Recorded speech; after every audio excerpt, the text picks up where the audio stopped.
तरी त्यातले जाणकार कोण नाही राहिले, पण खूप याच्या मागे खूप मोठा इतिहास असतो.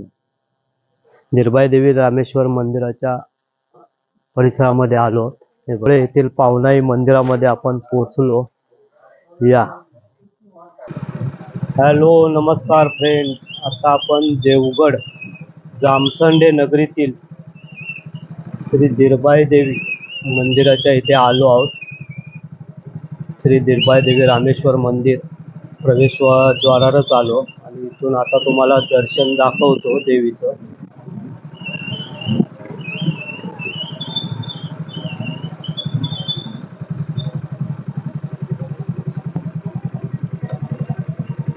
निर्भय देवी रामेश्वर मंदिराच्या परिसरामध्ये आलो. हे बघा, या चालू आहे.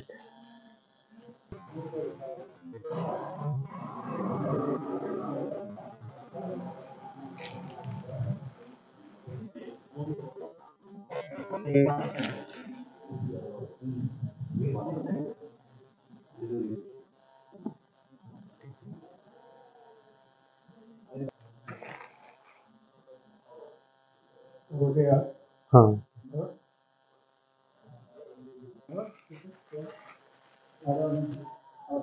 हाँ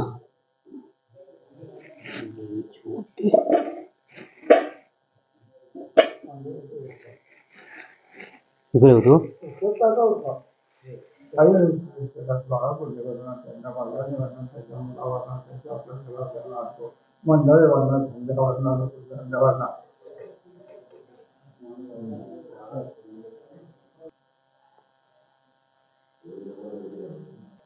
समोर मंदिराच्या सुंदर अशी दीपमाळ आहे. हे बघा, बाजूलाच श्रीदेव अनुभव मंदिर पण आहे. सुंदर असं श्री आई निर्भय देवीचं हे मंदिर. समोरच मंदिरासमोर श्रीदेव रामेश्वराचं असं मंदिर आहे, जुन्या पद्धतीचं. खूप सुंदर असं मंदिर आहे. रामेश्वर मंदिरामध्ये रामेश्वराचं आपण दर्शन घेऊ. हे बघा,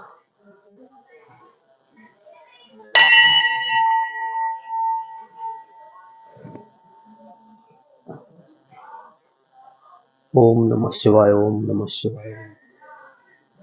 बाजूलाच खामकाट्या सर्व देवतांच्या आहेत, तसंच मानकरी वर्ग आणि आतमध्ये शिवलिंग, सुंदर असं शिवलिंग पण आहे.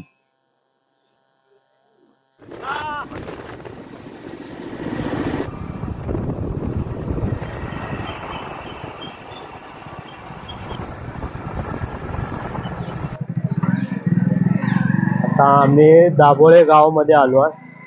दाभोळे पावनाईचं दर्शन. पण बाजूला बघा, इतकं सुंदर व्हाळ आहे दृश्य आणि सुंदर असं माडा, आजूबाजूला माड आहे आणि खरोखर निसर्ग सुंदर आहे इथलं. माडाच्या बनात तसंच पोपळीच्या वनात बघा, हे बघा, दाभोळमध्ये आलात तर पोपळी सुपारी भरपूर मिळतील तुम्हाला. शाळा सुटली मुलांची, वा, शाळेतला बालपण एक वेगळीच मजा असता. अल्लड मस्ती करत शाळा सुटल्यावर जाताना काय ना काय असा. हा पुढे मालवणला गेलाय रोड आणि तिथूनच आतमध्ये गाव आहे. दाभोळे गावामध्ये आता दाभोळेची पावनाई ते तुम्हाला मी दर्शन करणार आहे. चला तर मग. आणि बाळा कोंडे यूट्यूब चॅनेलला सबस्क्राईब करा, लाईक करा, शेअर करा. नवीन नवीन व्हिडिओ तुम्हाला दाखवत जाऊ या यूट्यूब चॅनेलच्या माध्यमातून. आता मंदिरापाशी जवळ आलो. हे बघा, हा सगळा मंदिर परिसर आहे.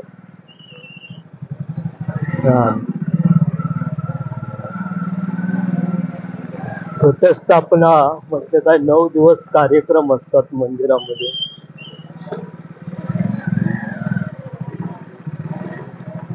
येथील पावनाई मंदिरामध्ये आपण पोहोचलो.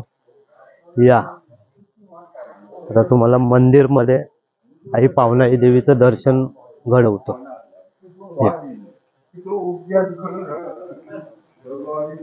आई पावनाई देवीचं दर्शन आलो आहोत. आता हे आमचं कुलदैवत आहे, आई पावनाई देवी.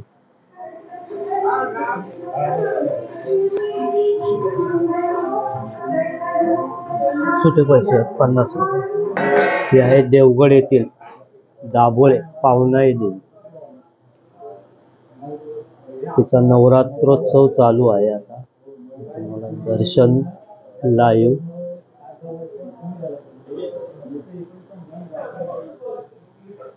जेवढे दाभोळ्यामध्ये जेवढे कोयंडे किंवा आज राणे पण आहेत, राणे कोयंडे, त्यांचं हे कुलदैवत गांगो आकार.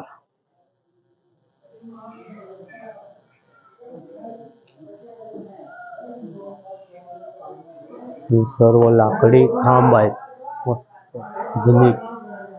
मंदिर असे क्वचित पाहायला मिळतात. कारागिरी सुंदर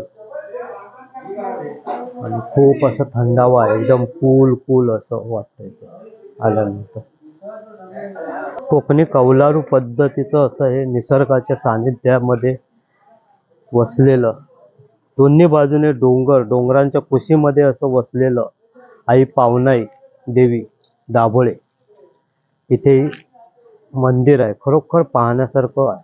आणि तिथे तुम्ही या, मंदिराला भेट द्या, मंदिराचं दर्शन घ्या. आणि बाजूलाच विहीर पण आहे सुंदर. पाणी एवढं जवळ आहे या विहिरीला, आणि सुंदर पाणी आहे. हे बघा किती अंतराळ आहे, जवळ आहे पाणी एकदम. मला वाटतं 5 ते 10 फुटाच्या अंतरावर गोड पाणी आहे. इथे पण शिलालेख आहे, इथे पण शिलालेख आहे. ते बघा सुंदर चित्र आहे दगडांमध्ये. काल आमच्या भैराईच्या मंदिरामध्ये पण तसेच दिसले. त्याच्यानंतर कवळाई देवीच्या इथे पण दिसले असे सेम. त्याच्यानंतर पावनाई देवीच्या इथे पण असे सेम दिसले. आणि आता आई पावनाई देवी दाभोळे इथे पण आम्हाला हे पाहायला मिळाले. तर त्यातले जाणकार कोण नाही राहिले, पण खूप याच्या मागे खूप मोठा इतिहास असतो.